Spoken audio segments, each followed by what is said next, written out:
Hello, I'm Scott Markus, the Senior Content Manager for the International Screenwriters Association. The other night, we had a live event where Max was taking live questions. It was during one of our ISA Presents events that we do on YouTube Live at least once a month. And one of the questions was how to create good dialogue. And Max very accurately said, there's not a formula to it. It's one of those tough things. You can't really teach it. And it's very difficult. Like you can't set out to write catchy, quotable dialogue. If you do that, if you try to set out, you're just going to get in your own way and you're going to create these blocks for yourself because you're going to put too much pressure on every little moment. And I almost think of a baseball player. So often they'll say, I wasn't trying to hit a home run. I was just trying to get a hit.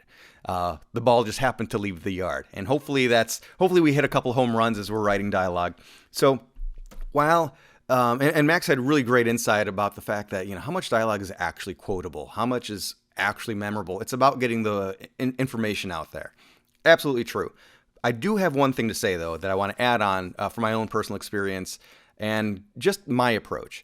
And I got to say, one of the best compliments I ever got on a screenplay was somebody that was reading and they just kind of got into the flow and they were really going with it, and then they realized that they weren't looking at the character headings. They were just looking at the dialogue. And they said that they always knew who was talking because everybody was very unique. And I think that's really what you want to go for when it comes to dialogue. And it all starts with character. And so what I like to do, which I know I can be over the top when it comes to my pre-writing, and everybody works differently. This is what I like to do. A long time ago, I found a website that was 100 things to know about your character. Now, honestly, this site was for people creating their, I think, Dungeons and Dragons characters, but I took it to create my main characters. And for a main character, I would like to fill out a full paragraph, at least for each question, because by the time you get through those 100 questions about this character, their background, what their dreams are, what their wants, what their experiences in the past, by the time you get through that, you really do know your character, and it just inherently understand how they would react to any moment. That's where good dialogue comes from. It comes from very well-established characters. And even for some side characters, I would still like to look at the entire 100 things to know about those characters. And maybe you don't fill it all out, but you do think about it. Maybe you fill out a sentence or two instead of a full paragraph. Maybe you just look at it and think about it for a moment.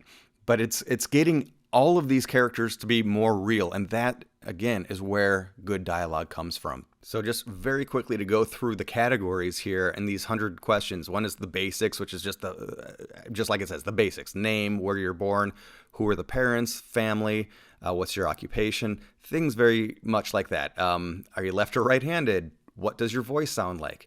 And then part 2 is growing up. So we're getting into the childhood trauma that all characters have. And did you enjoy school? When you were a kid, what were your favorite activities? And then past influences. What were the most important events of your life so far? Do you have a criminal record? What was the time you were the most frightened? Things like that. Now, beliefs and opinions is part 4. Greatest fear, religious views, political views, so on and so forth.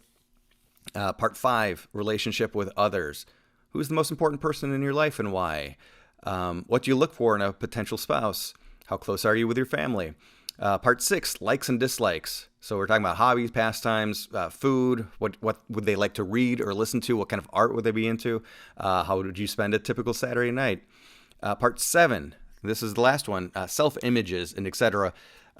What's your greatest strength, greatest weakness? Again, you do this for many of your characters, and you would really get into detail when you're talking about your most important characters, because if you understand all of these questions to them, I think the dialogue just flows and flows realistically. I'm going to provide a link to this. It's not on the ISA website. This is not an ISA thing at all, but it's just what I like to use in general. And the person that created it was creating it for role-playing games, for creating your character there. But I really found that as much as I thought I knew a character at the very beginning, once I filled this out, I got to know them more. I came up with more ideas. And I love that a lot of this stuff, it's not going to come out in your script, but it will come out in a deeper level, and it will help you in your writing when you definitely know how a person is going to react, what they're going to say, what actions they might take. Maybe it will explain and motivate an action or a reaction. So that's my approach to dialogue, and to me, it completely comes out of knowing those characters. Thanks for taking a moment to let me riff on this a little bit. Let me know how you do dialogue, what your approach is to writing good dialogue, maybe some lessons that you've learned along the way. The most important thing is your characters just cannot sound like each other, and they're all going to sound like you to some degree. But the more we can make these characters stand alone outside of you, the better off you'll be. If there are any other topics you'd like the ISA to do an event about, or maybe just hear from one of us do a short little video like this, definitely comment about it, because we just want to make the sometimes difficult job of writing a screenplay as easy as possible. Thanks for watching.